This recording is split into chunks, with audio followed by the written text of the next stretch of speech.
ధన్యవాదాలు అధ్యక్ష.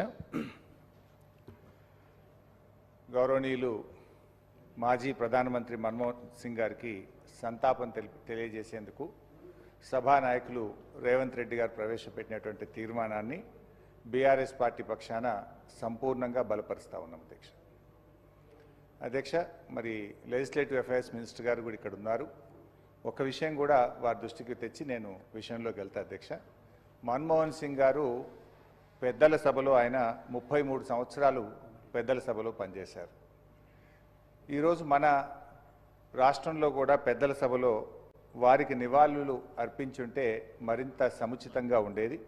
ఎమ్మెల్సీలు చాలామంది కూడా అడుగుతున్నారు, ఎందుకు మన్మోహన్ సింగ్ గారి సంతాప తీర్మానాన్ని శాసన మండలిలో పెట్టలేదు అనేటువంటి విషయాన్ని వాళ్ళు కూడా అడుగుతూ ఉన్నారు. మరి శాసనసభ పెట్టినప్పుడు శాసన మండలిలో కూడా పెట్టి వారికి నివాళులు అర్పించుంటే మరింత బాగుండేది.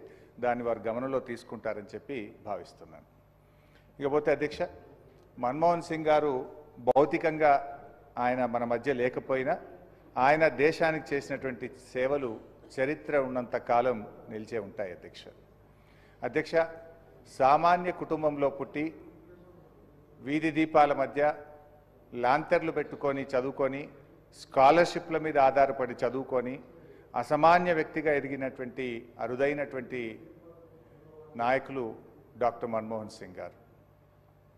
ఆర్థిక శాస్త్రాన్ని బోధించే అధ్యాపకుడుగా దేశ ఆర్థిక విధానాలను నిర్దేశించే స్థాయికి వెళ్ళారంటే క్రమశిక్షణ కలిగిన వ్యక్తిత్వం, దేశం కోసం కష్టపడి పనిచేయాలనేటువంటి పట్టుదలే కారణం అధ్యక్ష.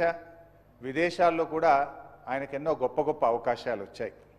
ఎన్నో పెద్ద పెద్ద ఉద్యోగాలు విదేశాల్లో వచ్చినప్పటికీ కూడా వాటన్నిటినీ తిరస్కరించి ఈ దేశం నాకు ముఖ్యం అని తన మాతృభూమి కోసం జీవితాన్ని అంకితం చేసినటువంటి మహనీయులు డాక్టర్ మన్మోహన్ సింగ్ గారు. మన్మోహన్ సింగ్ గారు ఎప్పుడు కూడా పదవుల కోసం ఆయన ప్రాకులాడలేదు అధ్యక్ష. పదవులే ఆయన దగ్గరికి వచ్చాయి తప్ప ఆయన పదవుల కోసం ఏ రోజు కూడా ప్రాకులాడింది కానీ ప్రయత్నం చేసిన సందర్భం లేదు. యూనివర్సిటీ గ్రాంట్స్ కమిషన్ చైర్మన్గా, ఆర్బీఐ గవర్నర్గా, ఆర్థిక శాఖ ముఖ్య సలహాదారుడిగా, ప్లానింగ్ కమిషన్ డిప్యూటీ చైర్మన్గా, అటామిక్ ఎనర్జీ స్పేస్ కమిషన్ సభ్యుడిగా, దేశ ఆర్థిక మంత్రిగా, దేశ ప్రధానిగా, రాజకీయాలకు అతీతంగా కూడా ఎన్నో గొప్ప గొప్ప పదవులను అంకితభావంతో నిర్వహించినటువంటి వ్యక్తి డాక్టర్ మన్మోహన్ సింగ్ గారు. అయితే ఈ రాజకీయాలకు సంబంధం లేనటువంటి మన్మోహన్ సింగ్ గారిని మరి దేశ రాజకీయాలకు పరిచయం చేసినటువంటి వ్యక్తి మన తెలంగాణ ముద్దుబిడ్డ పివి నరసింహారావు గారు. దేశం క్లిష్ట పరిస్థితుల్లో ఉన్నప్పుడు, ఆర్థిక రంగం కుదేలై అప్పులు కూడా పుట్టని పరిస్థితుల్లో ప్రధానిగా బాధ్యతలు చేపట్టినటువంటి పివి నరసింహారావు గారు మన్మోహన్ సింగ్ గారిని తన మంత్రివర్గంలో ఆర్థిక శాఖలో వారిని తీసుకోవడం మనందరికీ తెలుసు. పివి నరసింహారావు గారు ఏ నమ్మకమైతే వారి మీద పెట్టి వారికి అవకాశం కల్పించారో ఆ విశ్వాసాన్ని వమ్ము చేయకుండా దేశ ఆర్థిక రంగానికి తనదైన శైలిలో ఒక దిశను చూపించినటువంటి వ్యక్తి మన్మోహన్ సింగ్ గారు.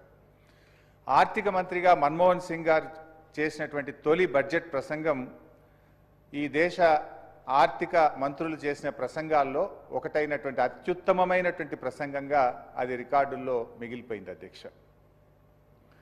పారిశ్రామిక విధానాలను పరిశ్రమల మంత్రిగా ఆనాడు పివి నరసింహారావు గారు మార్చి ఒక గొప్ప పేరు పివి నరసింహారావు